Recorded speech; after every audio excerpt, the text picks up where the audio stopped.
السلام علیکم۔ کیو اور وائس چینل پہ خوش آمدید۔ میرا نام فیروز ہے۔ میں ایک رنگ ساز ہوں۔ میرے ابا جی مکانوں کوٹھیوں کو رنگ کرنے کے ٹھیکے لیا کرتے۔ ایک دن ہمیں ایک مکان کو رنگ کرنے کا ٹھیکہ ملا۔ اس مکان میں ایک بوڑھا آدمی اور اس کی بیوی رہتی تھی۔ والد صاحب نے مکان کا معائنہ کیا اور انہیں رنگ و روگن اور مزدوری کا ایسٹیمیٹ دیا۔ تھوڑے بحث مباحثے کے بعد ٹھیکہ فائنل ہو گیا تو والد صاحب نے کچھ رقم پیشگی لے کر سامان خریدا اور دوسرے دن ہی ہم اس گھر میں کام پر لگ گئے۔ کام کے دوران ہمیں معلوم ہوا کہ اس گھر میں ان دونوں کے علاوہ بھی کوئی تھا۔ مکان 2 منزلہ تھا اور اوپر والے کمرے سے کھٹ پٹ کی آوازیں آتی رہتی تھیں۔ کبھی کبھار کسی کے چلنے پھرنے سے اس کے قدموں کی دمک بھی سنائی دیتی۔ بوڑھے آدمی نے ہمیں اوپر جانے سے سختی سے منع کیا ہوا تھا۔ جس دن سے اس بوڑھے نے ہمیں اوپر جانے سے منع کیا تھا اسی دن سے میرے دل میں تجسس کی چنگاری بھڑک اٹھی تھی۔ میرے دل میں شدت سے اس خواہش نے سار ابھارا کہ میں اوپر جا کر دیکھوں کہ اوپر کون ہے جو کبھی نیچے نہیں آیا، مگر ابا جی کی وجہ سے میں خود کو روکے ہوئے تھا۔ میرے والد کافی سخت طبیعت کے تھے۔ ہمیں اس گھر میں 8واں دن تھا۔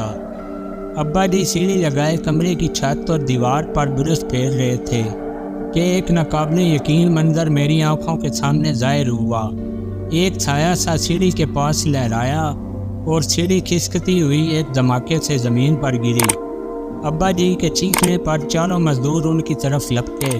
میں ابھی تک بت بنا وہی کھڑا تھا۔ شاید میرے علاوہ اس سائے کو کسی نے نہ دیکھا تھا۔ بوڑھا اور بڑھیا بھی اپنے کمرے سے نکل کر اس کمرے میں آ گئے تھے۔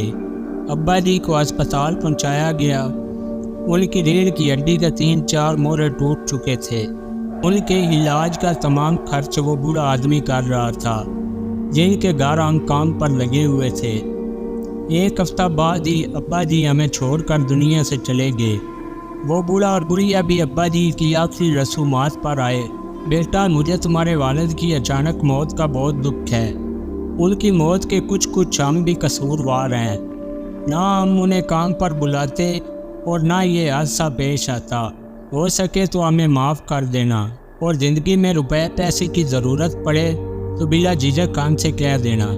بڑھیا نے میرے سر پر شفقت سے ہاتھ پھیرتے ہوئے افسردہ لہجے میں کہا، اتنا تو میں جان گیا تھا کہ اس اچانک حادثے کے پیچھے جو مابعدی قوت کار فرما ہے اسے بڑھیا بھی ضرور جانتی ہے، مگر میں نے فی الحال کے لیے کچھ پوچھنا مناسب نہ سمجھا۔ ابا جی کی رسومات کے 2 ہفتے بعد میں مزدوروں کو لے کر پھر سے اسی گھر میں موجود تھا۔ بڑھیا نے مجھے ڈھکے چھپے الفاظ میں خطرے کا احساس دلایا، مگر میں نے ہنس کر اس کی بات ٹال دی۔ رکا ہوا کام وہیں سے شروع ہوا۔ ابا کی جگہ اب میں سیڑھی لگا کر چھت اور دیواروں کو برش پھیر رہا تھا۔ اندر ہی اندر ایک خوف سا مجھے اولائے دے رہا تھا کہ ابھی وہ سایہ آئے گا اور میرے ساتھ بھی کوئی حادثہ ہو جائے گا۔ اسی لیے میں برش پھیرنے کے ساتھ ساتھ اپنے آس پاس بھی دیکھ رہا تھا۔ شام تک کوئی انہونی نہ ہوئی۔ میرے ساتھ آئے مزدوروں نے تمام برش مٹی کے تیل سے صاف کیے اور تمام کام کے اوزار مخصوص جگہ پر رکھ کر اپنے اپنے گھر چلے گئے۔ بوڑھا اور بڑھیا اپنے کمرے میں تھے۔ میں نے موقع غنیمت جانا اور کمرے کے ساتھ موجود سیڑھیاں چڑھتا ہوا اوپر والے کمرے میں جا پہنچا۔ اوپر والے کمرے کا دروازہ بند تھا۔ میں نے ہاتھ کا ہلکا سا دباؤ ڈالا تو وہ کھلتا چلا گیا۔ دروازے کے کھلنے سے ہلکی سی چرر کی آواز پیدا ہوئی۔ میرا خیال تھا کہ کمرے میں موجود شخص دروازہ کھلنے کی آواز پر دروازے کی طرف بڑھے گا، مگر جب دروازے پر کوئی نہ آیا تو میں نے قدم اندر رکھ دیا۔ کمرے میں شدید بدبو پھیلی ہوئی تھی۔ میں نے ناک پر ہاتھ رکھا، مگر بدبو کے بھبکے ہاتھ رکھنے کے باوجود ناک میں گھسے جا رہے تھے۔ دائیں سائڈ پر نظر پڑتے ہی میں ٹھٹک کر رک گیا۔ وہاں ایک بہت ہی خوبصورت لڑکی بیڈ پر لیٹی ہوئی سو رہی تھی۔ اس کی آنکھیں بند تھیں اور سانس کی آمد و رفت کی وجہ سے اس کے جسم میں جو ہلچل ہو رہی تھی میں نے اسی سے اندازہ لگایا کہ وہ ایک زندہ وجود ہے۔ میں نے پورے کمرے کا جائزہ لیا۔ ایک ڈنر ٹیبل اور بیڈ کے علاوہ سارا کمرہ خالی تھا۔ بدبو کا مرکز جاننے کے لیے میں نے لڑکی کے بیڈ کے نیچے جھانکا، مگر وہاں بھی کچھ نہ تھا۔ اچانک مجھے اپنے پیچھے قدموں کی چاپ سنائی دی۔ میں ایک جھٹکے سے مڑا تو اپنے سامنے بڑھیا کو دیکھ کر ٹھٹک گیا۔ میں نے شرمندگی سے سر جھکا لیا۔ اس کمرے میں سوئی لڑکی نہ جانے ان کی کیا لگتی تھی۔ شام کے اس وقت میرا اس کے کمرے میں ہونا کافی نہیں بہت غلط تھا۔ نہ جانے وہ بڑھیا کیا سمجھتی۔ جلدی سے نیچے آ جاؤ، بڑھیا نے اتنا کہا اور پلٹ کر کمرے سے باہر نکل گئی۔ مجھے بڑھیا سے غصے کی توقع تھی، مگر ایسا کچھ نہیں ہوا، بلکہ اس کے برعکس بڑھیا کا لہجہ کافی نرم تھا۔ میں نے ایک نگاہ سوئی ہوئی لڑکی پر ڈالی اور ناک پر ہاتھ رکھی کمرے سے نکل کر دروازہ بند کیا اور نیچے اتر آیا۔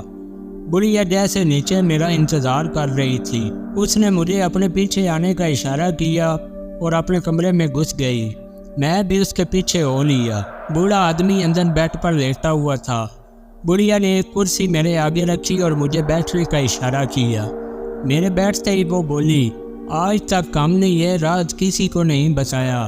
تمہارے والد کی موت ہمارے گھر میں حادثہ ہونے کی وجہ سے ہوئی، جس کے مجرم ہم دونوں خود کو سمجھتے ہیں۔ بڑھیا نے ایک نظر بوڑھے کو دیکھتے ہوئے کہا، آج اسی لیے میں اپنے گھر کا یہ راز تمہیں بتا رہی ہوں۔ وہ لڑکی جو اوپر موجود ہے میری بیٹی ہے۔ میری 2 بیٹیاں ہیں، ایک جویریہ جو دبئی میں ہوتی ہے، دوسری کائنات جسے تم اوپر دیکھ چکے ہو۔